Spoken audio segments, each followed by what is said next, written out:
I'm speaking to you today from a place called Los Riscos, a geological formation in Momostenango, Guatemala.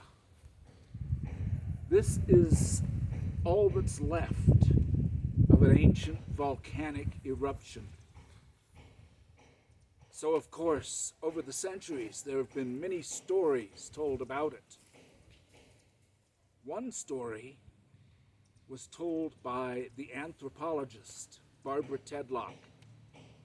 Stories change over time. I have not heard this story told here lately. But the idea is that there is a magical dwarf, a magical being who lives in these rocks. And sometimes he will sneak up on you and he will hit you with his hammer. And when he hits you with his hammer, he awakens the Koyopa within you. So, what is Koyopa? Well, literally, the word simply means lightning. But if you hear two farmers talking about it, they are probably talking about the lightning in the sky and whether it will bring rain. But if you hear daykeepers talking about it, they are talking about the Koyopa, which is within the human body. It is sometimes called the lightning in the blood because it is an energy that moves with the speed and the power of lightning.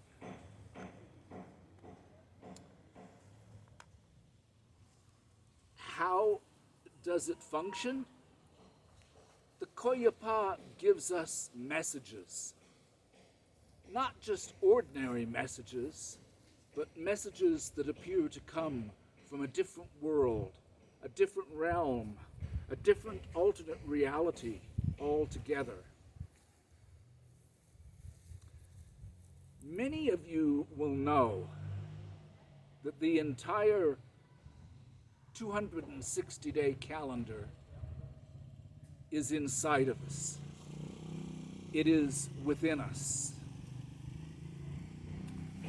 You will know that we have 5 fingers on each hand and 5 toes on each foot, and that makes 20.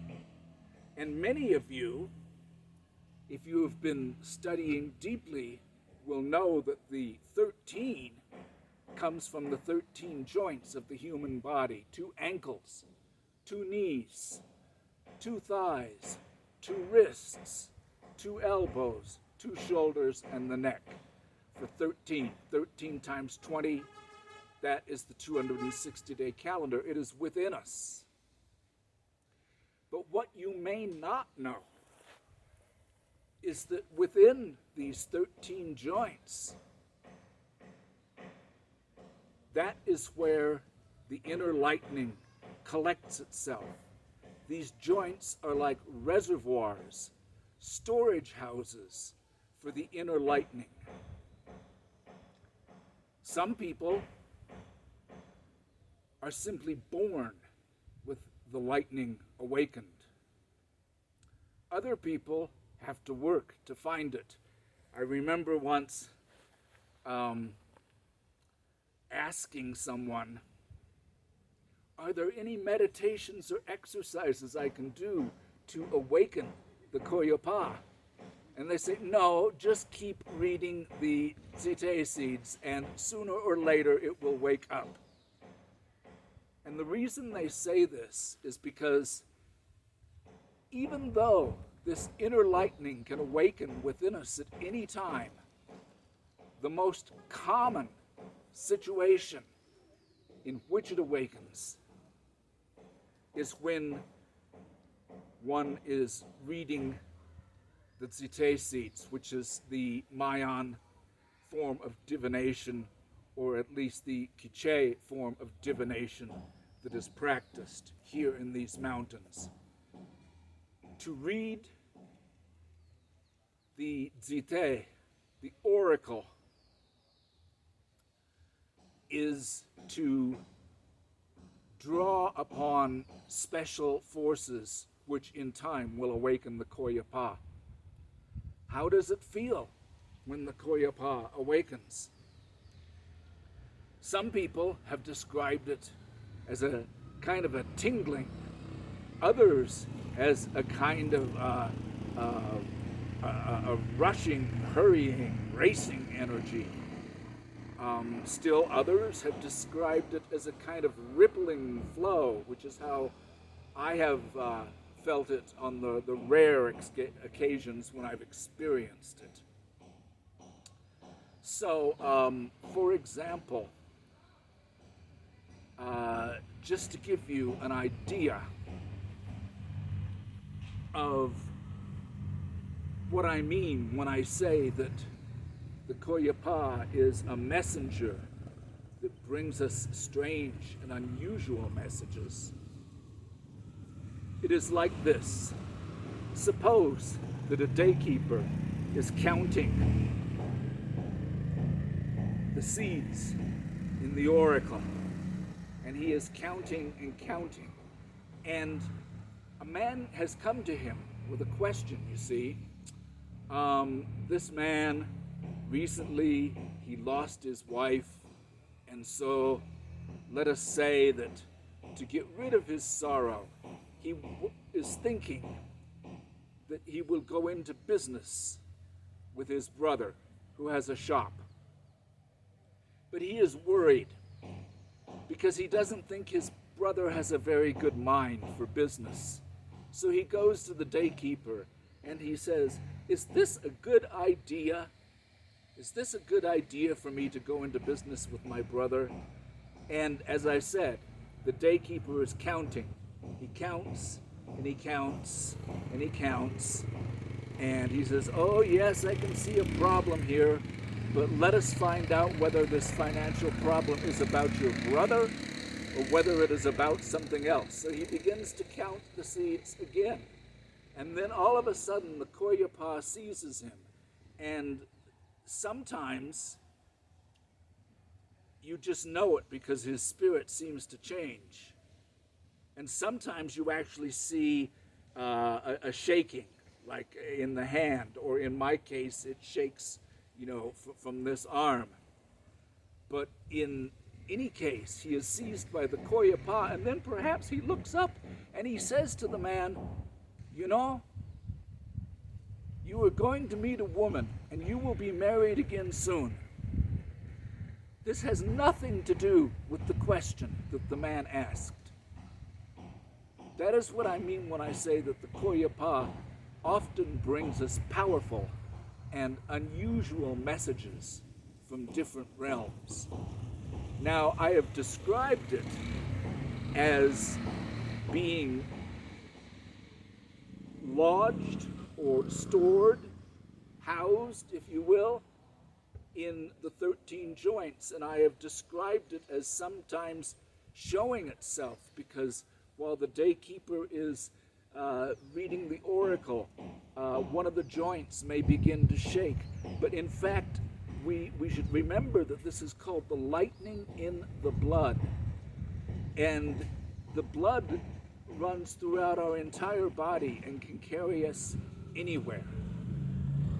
The Koyopa can be carried anywhere within our bodies.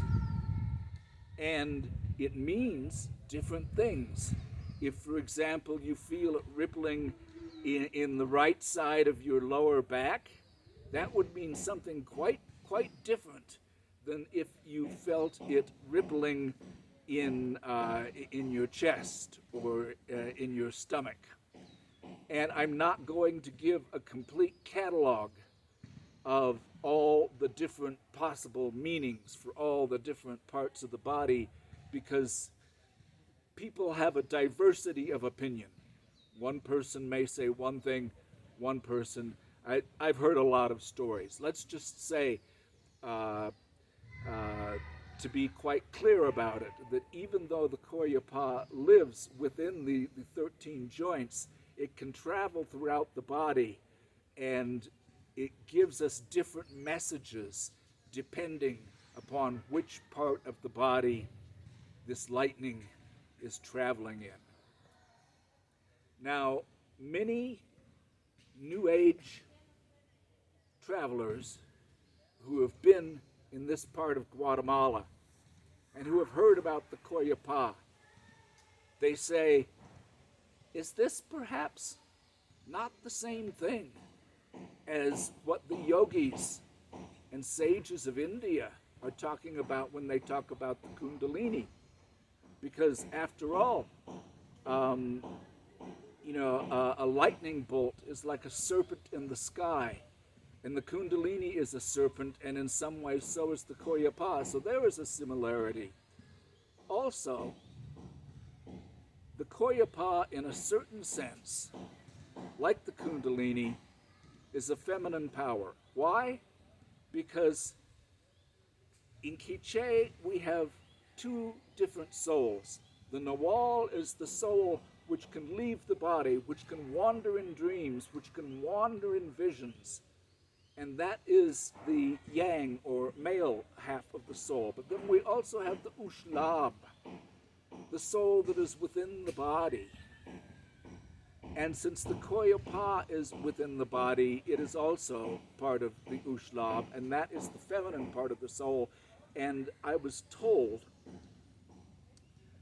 that years ago, I don't know if it is still said, because this is something women would say to each other, it was told that women should not look at the lightning, especially young girls, because if they are too sensitive, then the Koyopa energy, which is carried by real physical lightning, can do them some harm. So there we have two examples: feminine power and a bit like a serpent or a snake, that would make one think, yes, perhaps the Koyopa and the Kundalini are the same thing. But I, over the years, have come to question this.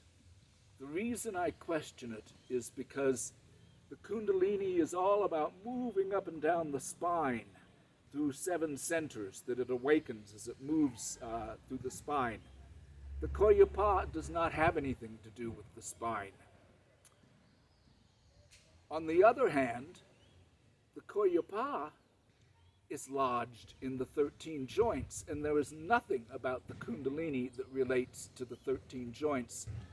So I think this may be a completely different energy, an energy of which we are thus far still unaware, an energy which is still unknown to us. And perhaps the best that we can do is simply to call it, in conclusion now, simply to call it the inner lightning. Thank you.